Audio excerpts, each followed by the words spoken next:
Professor, nós temos bastante perguntas, depende do senhor, se quiser que a gente... Vamos lá, Ricardo. Então vamos. Primeiro quero agradecer, porque o senhor perguntou, você sabe o que é Aleté? Eu também, eu e o senhor, nós demos branco, mas um monte de pessoa mandou aqui pra gente, pelo Twitter, pelo Facebook, por memorando, nos dizendo, nos explicando. Obrigado, porque a sua colaboração quer dizer que você se sente participante desse programa. Isso é muito bom, quer dizer que o povo está aí atento à aula. Isso é uma responsabilidade também, professor. Se a gente falar alguma coisa errada, o povo está lá em casa vendo. Não tem problema. Aí vai nos corrigir. Olha, eu já falei aqui, né?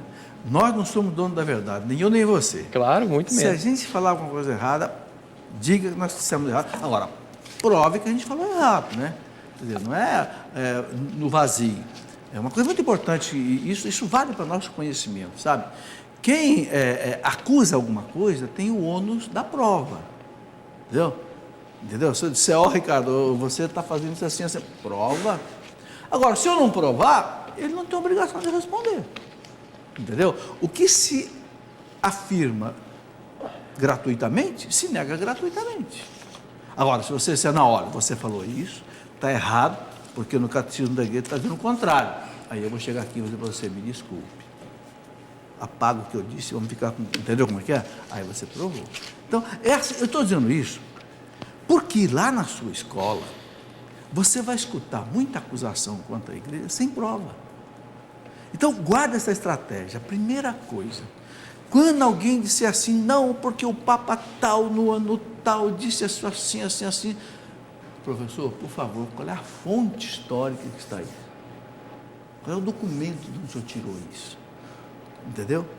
Ou o senhor ouviu o galo cantar e não sabe aonde? Vamos pedir prova, vamos pedir documento, vamos pedir fonte. É assim que se faz ciência com seriedade. Antes de entrar, então, até na revelação divina da Dei Verbo, tem aqui, ó, a Andréia perguntou, por que a Igreja Católica insiste em ter a revelação, segundo ela, fora da palavra? Exemplo, aparições, purgatórios, santos, indulgência, e ela completa. Por que a Igreja Católica não vive só pela palavra do próprio Deus? Porque a Igreja Católica não é a Igreja Protestante. Essa é a resposta. A Igreja Protestante, Lutero, que era católico, que seguia o Papa, o magistério, que seguia a Bíblia, que seguia a tradição da Igreja, rompeu com tudo isso e resolveu ficar só com a Bíblia, sola Escritura. E pior ainda, como ele jogou fora a tradição e jogou fora o magistério, ou seja, a tradição que gerou a Bíblia e o magistério que interpreta a Bíblia, quem é que ele colocou no lugar da tradição e no lugar do magistério? Ele colocou eu. Eu agora interpreto. O livre exame da fé. Eu leio, o Espírito Santo me inspira e eu interpreto. O que aconteceu? 20 mil denominações diferentes. Claro, cada cabeça é uma sentença. São Raimundo dizia, já lá no século XVI, que só aquela frase do Evangelho, isto é o meu corpo, tinha mais de 200 interpretações diferentes aqui. Para a igreja tinha uma interpretação só. Isto é o meu corpo? É o meu corpo, é o corpo de Cristo aqui, acabou. Agora, quando você tira o magistério que interpreta, aí você fica no ar. Entende? Então, a igreja não se baseia só na Bíblia. Por quê? Porque quem é que fez a Bíblia? Quem é que montou a Bíblia? Quem é que disse que esses 72 livros aqui são inspirados pelo Espírito Santo? Quem? A igreja. Por que a igreja tirou daqui 50, 60 apócrifos? Porque a igreja chegou à conclusão que não eram inspirados pelo Espírito Santo. Então, quem não acredita na igreja que montou a Bíblia, não devia ler a Bíblia. É lógico. Se você não acredita num médico que te vai prescrever um remédio, você não pode tomar o remédio. Não. Ok? Não existe, eu costumo dizer, não existe maçã sem a macieira. Ok? Quer dizer, é só se for maçã de plástico. Mas aí não é maçã. Aí é um símbolo da maçã. Tá certo? É diferente. Bom, então a Igreja Católica tem essas três bases. A tradição, né? O magistério e a Sagrada Escritura. Vamos mais? Não. O Lenilton Kowalski, de Ponta Grossa, ele está dizendo o seguinte, que lá na diocese dele, ele não tem uma formação catequética doutrinária. Então ele, com um grupo de leigos, decidiu estudar um pouco mais o catecismo. Beleza. E ele falando assim, professor, olha, eu acho que eu erro, porque eu não consigo fazer a correta interpretação. Qual é a dica que o senhor nos dá? Muitos aqui estão querendo saber justamente isso. Muito fácil, muito fácil. Pega o catecismo, né? Tem aqui também né? Yucat, que é o quê? É um catecismo para jovens, mais facilitado, mais, eu diria assim, mais explicado, entendeu? E tem também o compêndio. O que é o compêndio? O compêndio é um documento que o Vaticano fez, pegou o catecismo e transformou o catecismo em 500 perguntas e respostas, entende? Então, você tem o compêndio, você tem o catecismo, você tem o Yucat. Agora, se a dúvida continua, põe uma interrogação. Pega o teu lápis, põe uma interrogação. Não entendi isso daqui. Vai lá no padre. Padre, não entendi esse negócio aqui, explica para mim aqui. O padre não sabe? Vai lá no outro padre. Entendeu? Escreve lá para o professor Felipe Aquino, escreve para o Ricardo, escreve alguém. Entendeu? Olha, gente, é assim que eu aprendi. Um dia eu fui conversar com um padre, Ricardo, com a minha Bíblia. O padre falou assim: peraí, a sua Bíblia é uma Bíblia ou é um caderno de anotações? Porque a minha Bíblia estava cheia de interrogação, cheia de... Porque eu não entendia. Cada padre que eu encontrava, que eu percebia que era um padre preparado, eu enchia de perguntas. Padre, olha, isso daqui, agora padre, isso daqui, agora padre, isso daqui. Você acaba aprendendo, né? Tá certo? Então, procura, procura, vai atrás, entende? Não deixa a dúvida sem resolver, tá certo? Que você vai ver que você vai aprender muita coisa.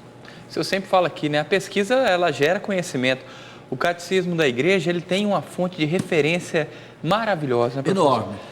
Por exemplo, olha, aqui já está no quadro, aqui eu vou aproveitar para falar disso aqui. Isso aqui eu vou falar semana que vem. A revelação, como é que Deus se revela? Documento do Concílio Vaticano II, Dei Verbum. Dei Verbum quer dizer a palavra de Deus.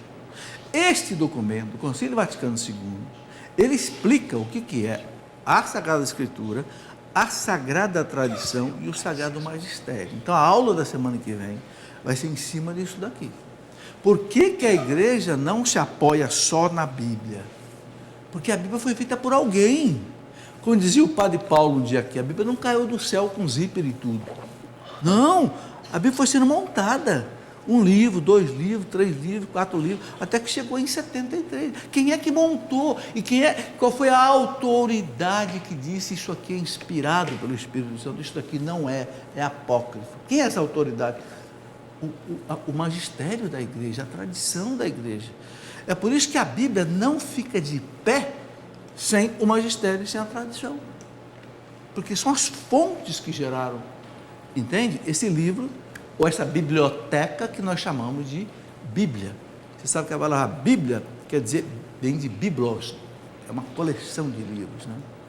Ok, vamos lá, Ricardo. Tem mais, professor. Vamos lá. A Bárbara da Silva está querendo saber o seguinte, já que o senhor está falando de fé, né? Explique um pouquinho para a gente sobre o ateísmo prático. O Papa Bento XVI tem dito o seguinte, que muita gente vive como se Deus não existisse, né? O Papa João Paulo II também dizia isso. É aquele ateísmo que a pessoa não nega que Deus existe. Ele acredita em Deus, ele até faz o nome do Pai de vez em quando, o sinal da cruz de vez em quando, né? Mas ele vive como se Deus não existisse. Por quê? Não reza, não lê uma palavra de Deus, não vai à Santa Missa, não, entende? Não tem uma vida religiosa, né? E outra coisa, ele vive a moral dele, entende? Então, ele faz a moral dele, ele não segue a moral de Deus. Se para mim é bom abortar, eu aborto. Se para mim é bom eu tapear o outro, eu tapeio, né? O meu carro vale 15 mil reais, mas eu vou tentar vender para o Ricardo por 17. E meu carro está fundindo o motor, eu não vou mostrar para ele que está fundindo o motor, eu quero que arrebente o motor na mão dele. Meu amigo, onde é que está a sua moral? A sua religião? Entendeu? Eu acredito em Deus. mas espera aí, esse Deus não tem consequências? Porque esse ateísmo é um ateísmo terrível, é um ateísmo prático, diferente daquele ateu que diz assim, não acredito em Deus. Pronto, esse é o ateu teórico. O ateu prático, ele não nega a Deus, mas ele nega a Deus na prática, na conduta, na vida. Vive como se ele não existisse, né? A ditadura do relativismo que o Papa tem nos ensinado. Nossa, isso é duro. Professor, aqui no Facebook, o Arnaldo Oliveira, ele gostaria de saber o seguinte, se a nova evangelização pode acabar com a tradição dos apóstolos. De jeito nenhum. De jeito nenhum. Eu estou dizendo aqui que a igreja não acaba com nada que ela... Porque a tradição dos apóstolos, gente, é a base da nossa fé. Por exemplo, o que é o credo que nós rezamos na missa? Toda a missa de domingo é obrigado a rezar o credo. Durante a semana não precisa. Porque o credo é o símbolo dos apóstolos. O que quer dizer isso? É aquilo que os apóstolos receberam de Cristo e que é a base da nossa fé. O símbolo da fé, o credo, está na Bíblia? Não, não está na Bíblia. Nunca ninguém vai encontrar na Bíblia, crê em Deus Pai. Não, então peraí, de onde é que veio o credo? Que é a base da nossa fé, são 12 dogmas básicos. De onde é que vem? Vem dos apóstolos, e vem dos apóstolos, vem de Cristo. Essa é a tradição apostólica. Quem é que diz que os sacramentos são 7? Alguém já leu em algum livro da Bíblia que os sacramentos são 7? Se leu, me informe, porque eu nunca li. De onde é que vem? Dos apóstolos. Os apóstolos entenderam que os sacramentos são 7 e a igreja nunca mais mexeu nisso. Da onde vem que a igreja só pode ter sacerdote homem, não pode ter mulher? De onde é que vem? Da tradição dos apóstolos. Quando o Papa João Paulo II escreveu aquele documento Ordinatio Sacerdotalis, ele disse a igreja, os apóstolos legaram esse ensinamento, que o sacerdócio deve ser exercido pelo varão, porque o Cristo era um varão, não é uma mulher. Entende? Isso não é um demérito para a mulher, nem é um privilégio para o homem, é apenas um serviço. Deus deu à mulher, por exemplo, a missão de ser mãe, não deu ao homem, é a escolha de Deus. Não é mérito nem demérito, é vontade de Deus. Então, os apóstolos nos deixaram tantas e tantas coisas, por exemplo, a assunção de Nossa Senhora ao céu, não está na Bíblia. De onde é que vem? É dogma de fé da tradição dos apóstolos. É isso que a gente vai começar entendendo devagar. Professor, chegou duas perguntas aqui, algumas perguntas na verdade, mais de duas, e outras semanas já estão chegando sobre isso, perguntando o seguinte, na questão dos 10 mandamentos, como argumentar, né, com o evangélico de outras seitas sobre a guarda do sábado, se este é um mandamento da lei de Deus? Está aqui perguntando. Então, a igreja entendeu, olha aí outra coisa que vem dos apóstolos, por que nós guardamos o domingo e não o sábado? Porque os apóstolos guardavam o domingo. Olha a tradição apostólica aí, você pega os Atos dos Apóstolos, você vai lá ler os Atos dos Apóstolos, quando é que eles celebravam a missa? No primeiro dia da semana. Qual é o primeiro dia da semana? Domingo. Por isso que o segundo é a segunda-feira. É o segundo dia da semana, a segunda-feira. Então, os apóstolos... E por que os apóstolos celebravam no domingo? Porque o Cristo ressuscitou no domingo. E aí, o que a teologia entendeu? O domingo é o primeiro dia da nova criação. Da criação que o Cristo resgatou com a sua morte e ressurreição. Então, começou um mundo novo. No resgatado, então agora é no primeiro dia da criação que o Cristo vai ressuscitar, então ali a igreja vai celebrar o Dominus, ou seja, o dia do Senhor, entende? Então, e nós encontramos o seguinte, por exemplo, quando a gente lê os escritos de São Justino foi um santo mártir do II século, ele foi martirizado por volta do ano 155, né, na perseguição de Marco Aurélio, do imperador Marco Aurélio, que era estoico, e perseguiu, e São Justino foi degolado em Roma. São Justino, ele conta como era a missa do II século, ele fala, no primeiro dia da semana, do domingo, nós nos reuníamos. Né? Aí ele explica como é que era a Bíblia, a missa. E é interessante notar, Ricardo, que é a mesma missa que nós celebramos hoje. A mesma estrutura da missa. Nós começamos pedindo perdão a Deus. Depois, nós ouvimos a palavra de Deus, os ensinamentos dos profetas. E aí, quem preside, explica aquilo que recebeu dos apóstolos. Ele estava lá no ano 150, 130. Nos explica aquilo que recebeu dos apóstolos. Aí depois vem a oração da comunidade, rezavam, colocavam os pedidos, as necessidades. Aí depois vinha a oração eucarística, a consagração, né? Isso já lá no século II. Então, isso vem de quem? Isso vem dos apóstolos. Ninguém vai encontrar essas coisas que estão na Bíblia. Entenderam? Professor, mais uma aqui pergunta. Não, vamos lá. Vamos? Isso aí é bom para a gente ir tirando. Aproveitar dúvidas. que tem bastante tempo que a gente não responde de todo mundo. O Rômulo Rocha está perguntando aqui pelo Facebook. Segundo ele, um seminarista diz para ele que nem Jesus foi perfeito. Segundo ele, está escrito na Bíblia: apenas o Pai é bom. Como posso responder a essa pergunta, a esta afirmação? Eu posso dizer que é um erro grave que está se cometendo, porque Jesus não é Deus, é Deus. O que é da teologia? Deus é perfeitíssimo.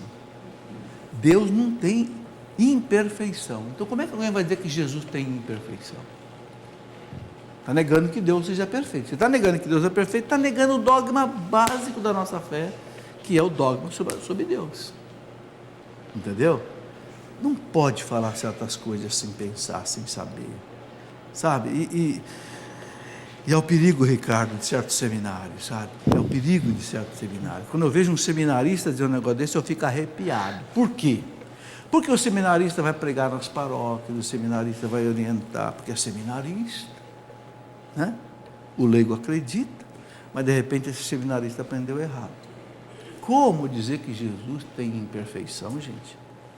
O fato de Jesus dizer só o Pai é bom, não quer dizer que ele não seja Jesus está fazendo aí uma comparação que não é excludente, não tem nada a ver, entende? É como Jesus dizia: o Pai é maior do que eu. Como é que ele estava falando? Ele estava falando enquanto homem, mas ele, enquanto Deus, era igual ao Pai na majestade divina de Pai. Mas enquanto homem, claro que o homem é uma criatura. O corpo de Jesus deu a ele uma dimensão humana. Então, como homem, ele é menor do que o Pai, mas ele guarda dentro dele a natureza divina. Então, como Deus, ele é igual ao Pai. Então, as coisas não são excludentes, né? Precisa ter cuidado com certas afirmações, viu? A gente, sabe, não pode falar certas coisas sem segurança, que põe as pessoas, às vezes, em mais dúvida ainda. Você está vendo? Muitas dúvidas estão girando em torno da má interpretação da palavra de Deus. Semana que vem nós vamos falar sobre a revelação, vamos falar um pouquinho sobre o documento, a interpretação da Bíblia na igreja. Se você não conhece, vale a pena ler esse documento. Olha, nós vamos ainda aqui, Ricardo, falar de Deus, da Santíssima Trindade. Mas eu queria adiantar aqui, só por causa dessa pergunta seguinte: a gente não pode pensar em Deus, olha um instantinho para esse quadro branco aqui, por favor. A gente não pode pensar em Deus assim, né? Como se Deus fosse alguma coisa assim. Aqui está o Pai, aqui está o Filho e aqui está o Espírito Santo. Não, essa é uma imagem errada de Deus. O Pai não é um pedaço de Deus, o Filho não é um pedaço de Deus, não.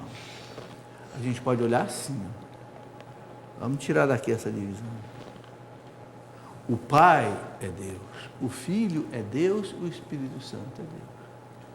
É uma natureza divina só, uma essência, uma substância. São palavras sinônimas na teologia: essência, substância. Deus é uma coisa só, ok? Eu falo coisa porque a gente não tem outra palavra, porque Deus é inefável, né? Você não tem palavra para explicar a realidade de Deus. O Pai é Deus, o Filho é Deus, o Espírito Santo. Agora, o Filho se encarnou, o Filho se fez homem. Quando o Filho se fez homem, o Filho juntou nele, além da natureza divina que o Filho já tinha, o Filho juntou a natureza humana. Então, não é porque Jesus se fez homem, tem uma natureza humana, que ele perdeu a natureza divina. Não. Na natureza divina ele continua igual ao Pai, o Filho e o Espírito Santo em tudo. igual majestade, diz a igreja, né? Mas ele assumiu uma natureza humana diferente para poder nos salvar, porque senão ele não poderia ter nos salvado, né? Então Deus, é muito sério falar de Deus, porque Deus é infinito, né? É isso aí.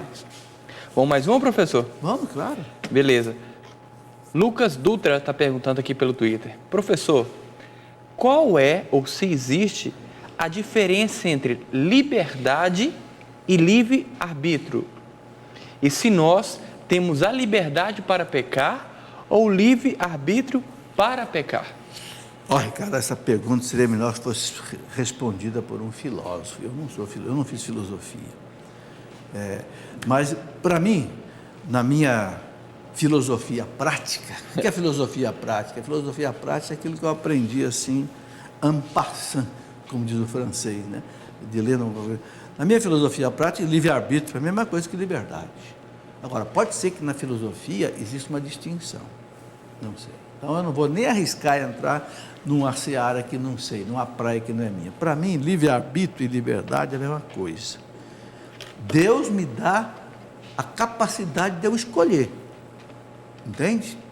Eu quero isso, eu quero aquilo, eu quero, né, seguir o bem, eu quero seguir o mal. Para mim isso é o livre-arbítrio, para mim isso é a liberdade.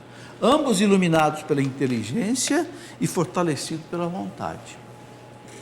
Você fez filosofia, né? Fiz. E aí? E Isso. agora? Não, o ponto de vista que eu tenho também é isso mesmo. Agostinho ensina justamente sobre a Mesma sua coisa. teoria do livre-arbítrio, é a liberdade, a capacidade que tem de alguém fazer a decisões redundante, mas livre de fazer a sua escolha. Agora, claro, pode ser que tenha algum doutor, algum outro pensamento filosófico, que o cara aprofundou mais sobre o mistério da liberdade. Concordo. Eu aproveito aqui, Ricardo, para dizer o seguinte: a liberdade, ou livre-arbítrio, não sei como queiram chamar, é o dom por excelência que Deus nos deu.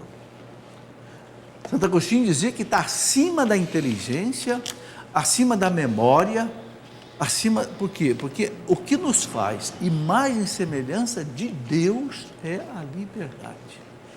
Por isso que Deus não toca na nossa liberdade, né? Se eu quiser olhar para Deus e disser, não vos servirei, como disseram os anjos maus, Deus vai aceitar. Por quê? Porque se Ele me segurar na marra e disser, você vai me amar na marra, Ele tira a minha liberdade, então eu deixo de ser imagem e semelhança dele. Aí eu viro um robô. Aí está a explicação, gente, de por que existe o sofrimento no mundo. Por que existe o pecado no mundo? Os jovens perguntam angustiados assim, mas se Deus sabia que o pecado ia entrar no mundo e o salário do pecado é a morte, o sofrimento, por que Deus deixou o pecado entrar no mundo? Porque Deus respeita a liberdade do homem. Se não respeitar, o homem não é homem, vira robô, vira marionete, vira um teleguiado. Esta é a coisa sutil, entende? Da liberdade, da nossa imagem e semelhança com Deus. Quem não entender isso, não entende a odisseia humana, não entende o que acontece com o ser humano. Bom, o tempo terminou, não é? Vamos fazer o sorteio, Ricardo? Vamos lá. Hoje, como nós falamos no começo do programa, aquele primeiro que ligasse, se tornar sócio pelo débito automático e ganhar esses 2 brindes, né? Que é o coletânea de pregações católico de verdades e também o Novo Testamento e Salmos, a tradução da CNBB. Quem ganhou foi o Denis Carvalho, da cidade de Carvalhópolis, Minas Gerais. Denis Carvalho, nós vamos enviar para você aí na sua casa, no bairro Bela Vista, em Carvalhópolis. Ricardo, muito obrigado pela sua ajuda. Muito obrigado por todos os internautas aí que conversaram com você. Isso para nós é uma alegria. Nos dá muita alegria saber que muita gente nos acompanha, sabe, Ricardo? Por e-mail, por Facebook, Twitter, sabe? Eu não dou conta de atender toda essa demanda. Graças a Deus. Melhor assim.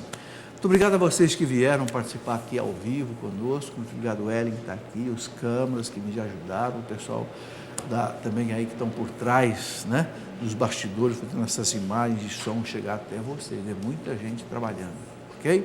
E vamos pedir ao sacerdote e diácono que nos dê a bênção, lá das suas casas mesmo, ok? Coloque diante de Deus agora o seu pedido, a sua necessidade, com fé, porque o sacramental só funciona.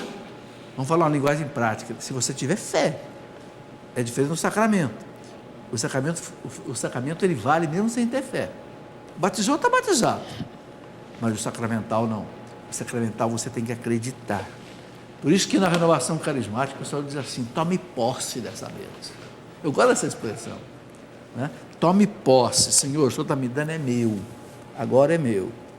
Entende? Então, os sacerdotes vão nos dar a bênção agora, lá das suas casas. E o sacramental pode ser dado à distância, não tem problema.